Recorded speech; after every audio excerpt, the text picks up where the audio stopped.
Africa is not planning to retaliate against the US for the tariffs announced by President Trump this week. Now, instead, officials aim to negotiate exemptions and quotas.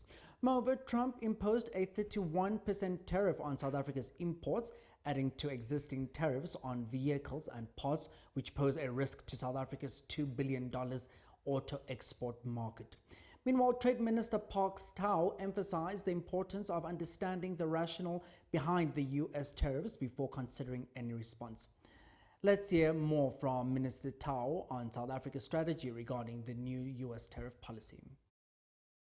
There's almost an expectation that within 24 hours we would have finalized our response with regards to the US. And I think that taking into account that we had consciously decided that we are going to wait for this announcement, develop a response, take it to cabinet, make a determination, and then be able to engage with the US.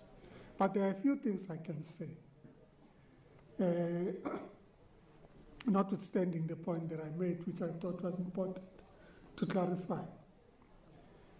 The first is that in our context, taking an approach that says we will impose reciprocal tariffs, firstly, without understanding how the US arrived at 31%, and then begin to respond without engaging with the US, would be counterproductive.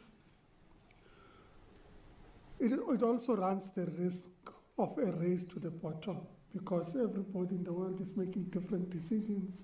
There's all sorts of knee-jerk reactions to the announcements made. And I think it's a risky thing to do, to simply decide that, okay, we're now going to impose reciprocal tariffs, and I think it is a race to the bottom. I think it would be ill-considered to simply just make a decision to impose reciprocal tariffs. In any case, our approach has always been, and we've announced this through the President, who has already said to the nation, we are going to engage with the US, we are going to send a delegation of government and other stakeholders, an official delegation to the US, and we are going to engage. Our mandate to approach is to engage, to find solutions, and to resolve problems.